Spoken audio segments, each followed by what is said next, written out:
களை திராவிட முன்னேற்ற கழகத்தின் ஆட்சியில் தற்பொழுது மிக மிக முக்கியமான ஒரு செய்தி ஒன்று கிடைக்கப்பெற்றுள்ளது. தமிழகத்தில் ஆளுநர் RN ரவி அவர்களது ஒட்டுமொத்த அதிகாரங்களும் பறிக்கப்பட்டுவிட்டது. அவரது ஆட்சியை ஒட்டுமொத்தமாக தமிழகத்தில் திமுகவை தூக்கிவிடலாம் என்று நினைத்து கொண்டிருந்தார். தற்பொழுது அவரையே தூக்கக்கூடிய நிலைமைக்கு உருவாகிவிட்டது.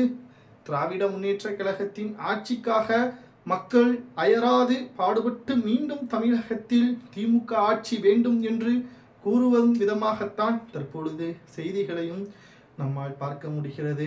அதாவது தமிழகத்தை எடுத்துக்கொண்டால் திராவிட முன்னேற்ற கழகம் என்ற ஒரு கட்சி கிட்டத்தட்ட 50 ஆண்டுகளுக்கு மேலாக தமிழகத்தில் இருந்து கொண்டிருக்கிறது.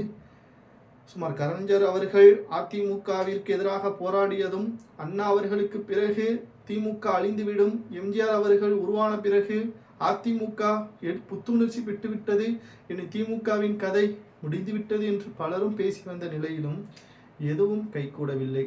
அதாவது தமிழகம் என்றால் என்ன என்ற கேள்வி ஒன்று எழுகிறது அல்லவா?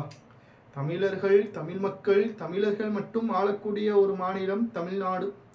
அதில் ஆளுநர் அவர்கள் ஒரு புரோக்கர் தான், அதுவும் தபால்காரர் தான் என்பதற்கேற்ப பேசியிருக்கிறார் முதல்வர் ஸ்டாலின் அவர்கள். சொல்லக்கூடிய ஒரு செயலை பொறுத்தளவிற்குத்தான் அவர்களுக்கு மரியாதையும் மதிப்பும் கிடைக்கும். அந்த வகையில் தமிழக மக்கள் அனைவரும் சரியானவர்கள், ஆளுநர் பதவிகள் பறிக்கப்பட வேண்டும் என்று வீதிகளில் போராடக்கூடிய ஒரு சூழல் உருவாகும் என்று செய்திகள் நமக்கு கிடைக்கப்பெற்றுள்ளது. இந்த செய்தியை பொறுத்தளவிற்கு மிக மிக முக்கியமாக நாம் பார்க்க வேண்டிய விஷயம் என்னவென்றால், தமிழகத்தில் அடுத்தடுத்து நடக்கக்கூடிய நிகழ்வுகளும் தற்பொழுது தமிழக மக்களின் உணர்வுகளும் மிக மோசமான ஒரு செயலாக இருப்பதற்கு காரணம், தமிழகத்தை எடுத்துக்கொண்டால் மிகவும் ஒரு புத்துணர்ச்சி பெற்ற ஒரு மாநிலமாக தமிழகம் மீண்டும் வர வேண்டும் என்றால் அதற்கு ஆளுநர் பதவி விலகுவதுதான் காரணமாக இருக்கும்.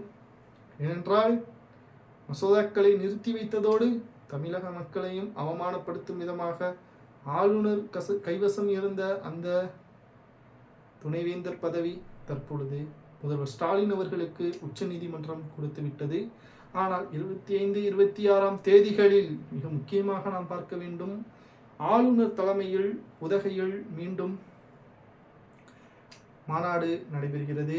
இதில் தமிழக அரசு தலையிட்டு பிரச்சனையை முடித்து வைக்க அனைத்திற்கான ஏற்பாடுகளும் தமிழக மக்கள் அனைவரும் இதில் கலந்து கொள்ளுமாறும், திராவிட மக்கள் அனைவரும் இதற்கு முக்கியமாக திராவிட முன்னேற்ற கழகத்தின் தொண்டர்களும் ஆளுநருக்கு எதிராக 25, 26ஆம் தேதிகளில் போராட்டத்தை தமிழகத்தில் நடத்துவார்கள் என்றும் தற்பொழுது தகவல்கள் கிடைக்கப்பெற்றுள்ளது. உங்களது கருத்துக்களை கமெண்ட் வாயிலாக கூறுங்கள். 2026 சட்டமன்ற தேர்தலில் பாஜக கூறுவது போல் திமுக ஆட்சி அமைக்குமா அல்லது ஆட்சியை கவிழ்க்குமா என்பதை நீங்கள் தான் கமெண்ட் வாயிலாக கூறணும். முக்கியமாக திராவிட முன்னேற்ற கழகத்தின் ஆட்சி எப்படி இருக்கிறது, இந்த 4 ஆண்டு கால ஆட்சி என்பதை கமெண்ட் வாயிலாக மறக்காமல் கூறுங்கள். உங்களது ஆதரவுகள் கமெண்ட் வாயிலாக தெரிவிங்கள். ஒரு சப்ஸ்கிரைப் பண்ணி விட்டுருங்க. தமிழக மக்கள் அனைவரும் சிறப்பான ஆட்சியை நடத்தக்கூடிய திமுகவினர்களுக்குத்தான் உங்களது ஓட்டுக்கள் என்பதை உறுதிப்படுத்தும் விதமாக அமையுமா அல்லது அதிமுக ஒரு வாய்ப்பு மீண்டும் அவர்களுக்கு கொடுப்போம். ஏனென்றால் 2011 முதல் 2021 வரை அதிமுக ஆட்சிதான் திமுகவிற்கு வாய்ப்புகளை கொடுத்தார்கள். ஆனால் இந்த முறை திமுகவிடம் இருந்து பறிக்கப்படுமா என்பதை பொறுத்திருந்து பார்ப்போம். ஆனால் தமிழக மக்கள் முக்கியமாக கவனிக்கக்கூடிய ஒரு திட்டம் இருக்கிறது.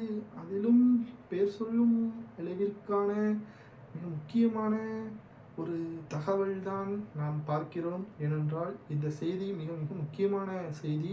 2026 என்பது 25 ஆண்டுகளை விட 26ஆம் ஆண்டு அனைத்து அரசியல் கட்சி தலைவர்களுக்கும் ஒரு பயத்தை ஏற்படுத்தக்கூடியது. ஏனென்றால் வீதி வீதியாக மக்களிடம் தலைவர்கள் காலில் விழாத குறையாக ஏன் காலில் விழுந்து கூட ஓட்டுக்களை கேட்பார்கள். அப்பொழுதுதான் அந்த மக்கள் தங்களுக்கு சரியான தலைவரை தேர்ந்தெடுக்கக்கூடிய அந்த ஓட்டுக்கள் மூலமாக தேர்வு செய்வார்களா என்பதை நாம் பார்க்க போகிறோம். சரி, உங்களது கருத்துக்களை கூறுங்கள். நீங்கள் யாருக்கு ஓட்டு போடுவீர்கள் என்று. அது உங்களுடைய விருப்பமாக இருந்தாலும் அதை மென்ஷன் பண்ணுங்க, பலரும் தெரிந்து கொள்வோம். யாருடைய ஓட்டு யாருக்கு விழப்போகிறது, 2026 யார் தலையெழுத்து யாருக்கு சாதகமாக மாறப்போகிறது, சிறைக்கு யார்